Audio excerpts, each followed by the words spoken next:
Imagine a robot arm trying to learn how to grab a completely unfamiliar object. On a standard classical computer, you are looking at maybe 10,000 attempts just to get it right. But using quantum reinforcement learning, you're talking about maybe a few hundred attempts.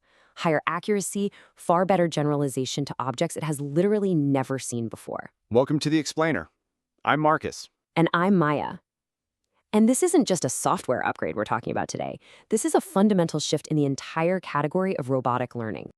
Here's our roadmap for today. We're going to cover where classical RL fails, the quantum advantages, variational quantum circuits, the hybrid pipeline, real robotics benchmarks, and finally, the 2026 to 2027 outlook. And I promise you right now, this will be a completely hype-free, engineering-focused look at how quantum mechanics actually solves specific bottlenecks in AI. So no buzzword salads today. Section 1, where classical RL fails, the deep mathematical limits of current robotics. So before we look at the quantum solution, we really have to understand the mathematical bottlenecks. You probably know how standard reinforcement learning works, right? An agent tries an action, gets a reward or a punishment, and updates its policy. Mathematically, it's a Markov decision process. Right, but when you put that inside a physical robot, you hit three massive walls.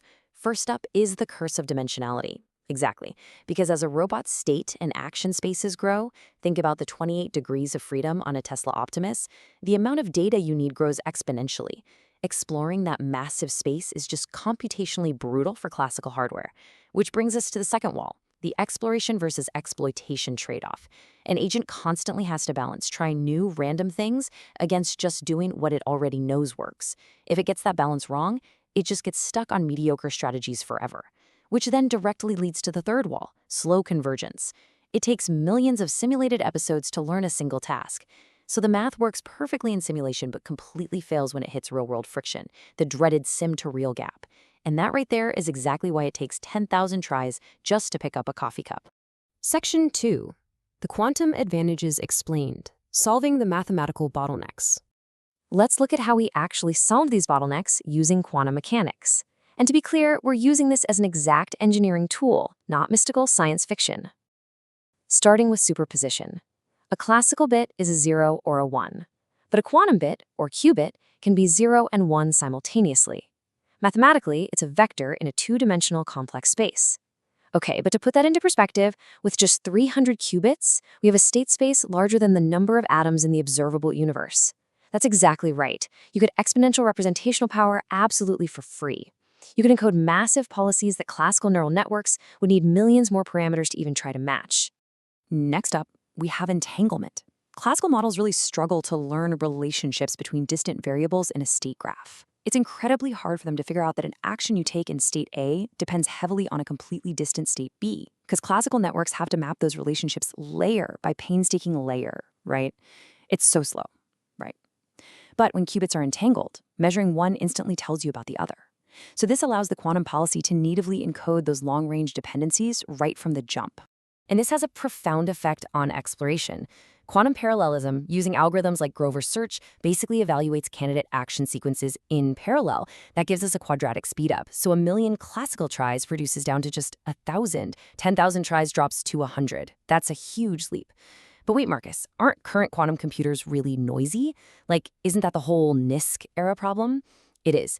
We are firmly in the noisy intermediate scale quantum era. But here's the brilliant part. In classical RL, we actually have to artificially inject random noise to force a robot to explore its environment. With this, current quantum hardware naturally has noise, which actually provides a free exploration signal. So the hardware bug literally becomes a feature. That is wild. Section 3. Variational quantum circuits, the engine of practical QRL. The true heart of practical quantum reinforcement learning is the variational quantum circuit, or VQC. Think of it as a quantum neural network. It's built with tunable rotation angles and adjustable gate sequences. You take a classical input that encodes your environment, process it through these parameterized quantum gates, and the output is measured to give you your policy or your Q value. Okay, but wait, how do you actually train it? Like, how do you compute a gradient on a quantum circuit in the real world? You use a really brilliant engineering trick called the parameter shift rule. Basically, you run the circuit twice. Once with the parameter shifted by plus pi over 2, and once by minus pi over 2. You subtract the results, and boom, you have a hardware-friendly gradient that you can feed right into a standard classical optimizer, like Atom. But you still have to get standard classical sensor data into those qubits, right? That seems like a massive data bottleneck. Oh, for sure, it's a huge bottleneck, which is exactly why you need specific encoding schemes. You might use amplitude encoding, angle encoding, or basis encoding, and choosing the right one is absolutely critical. It dictates how efficiently you can stuff classical position, velocity, and torque data into those noise-resilient qubits without losing the plot. Section 4. The hybrid pipeline, turbocharging the classical engine. Now, to be absolutely clear here, we aren't running whole robots purely on quantum computers yet. As we mentioned, we're in the NISQ era. We use quantum circuits as a turbocharger on a classical engine, not a full replacement. Let's walk through the actual loop. Step 1, your standard classical sensors collect the environmental data. Step 2, a classical neural network crunches that data down into a compact feature vector. Step 3 is where the magic happens. That feature vector is encoded into a quantum state on the VQC. Step 4, the VQC outputs a policy that converts back into a classical action. Step 5, the physical robot actually moves. And step 6, the classical optimizer updates the VQC parameters based on the reward. And keep in mind, modern Lang-Graph-style orchestrators use cost-aware routing, so they only burn expensive quantum compute time when the problem is actually hard enough to justify the speed-up. Section 5, Real Robotics Benchmarks. The receipts for quantum advantage. All right, let's look at the receipts. Is this hybrid architecture actually working outside of theoretical white papers? It definitely is. Using quantum soft actor critic for robotic arm manipulation, 2025 and 2026 research benchmarks are hitting a 96% grasp success rate on completely novel objects. And for wheeled navigation, hybrid Yeep RL solved much harder environments with vastly fewer training episodes than classical baselines. Plus, IBM literally ran a real-world quantum cobot on an assembly line and achieved 35% faster trajectory optimization. That's a massive real-world gain. And the advances just keep coming. Hamiltonian-based QRL is elegantly encoding continuous control physics directly into the quantum policy itself. You basically stop fighting the math and just let the physics do the work for you. Rigetti's quantum vision is another huge one. They're fusing quantum magnetometers with hybrid models. That allows drones to navigate underground or in massive warehouses completely drift-free without needing GPS. And for engineering teams that don't have access to quantum hardware quite yet, classical tensor networks are mimicking quantum math to capture at least a fraction of this advantage today. 20,000. That is a massive number. It really is. That is the number of engineering hours saved per project in a brand new, real-world commercial deployment of this exact technology. Just days ago, ORCA Computing partnered with Six Systems. They integrated ORCA's room-temperature photonic quantum processors to act as the optimization backend for Six's physics-informed AI agents. These agents are out there optimizing incredibly complex chemical and biomanufacturing designs. And by routing the hardest optimization math straight to a photonic quantum chip, they are actively eliminating 20,000 engineering hours per project right now. Section 6, the 2026 to 2027 outlook. What the next 2 years hold. So we aren't going to talk about the distant, fault-tolerant era of 2030 or beyond. Let's focus purely on the actionable developments happening in the next 24 months. First, quantum-centric supercomputing will become the standard architecture for serious RL training. Second, we're going to see definitive, peer-reviewed quantum advantage on real, non-simulated robotic tasks.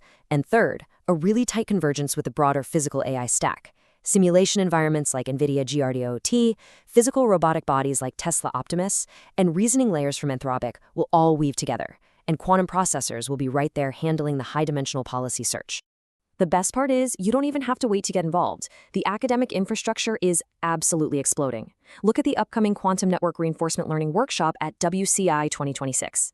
Plus, open source frameworks like PennyLane, TensorFlow Quantum, and Qiskit Machine Learning mean anyone, literally anyone, can start prototyping hybrid quantum agents on their laptop right now using simulated backends. Quantum reinforcement learning is not vaporware. It is the reasoning engine upgrade for the entire agentic robotics era. So, we want to leave you with a question to think about. What do you believe the first commercial product powered by hybrid quantum reinforcement learning will actually be? A warehouse robot? A drone fleet? Maybe a humanoid? Think about what we covered today. Consider where the classical bottlenecks are, and let that spark your curiosity about the incredible future of robotics. I'm Marcus. And I'm Maya. Thank you so much for joining us for this explainer, and keep exploring.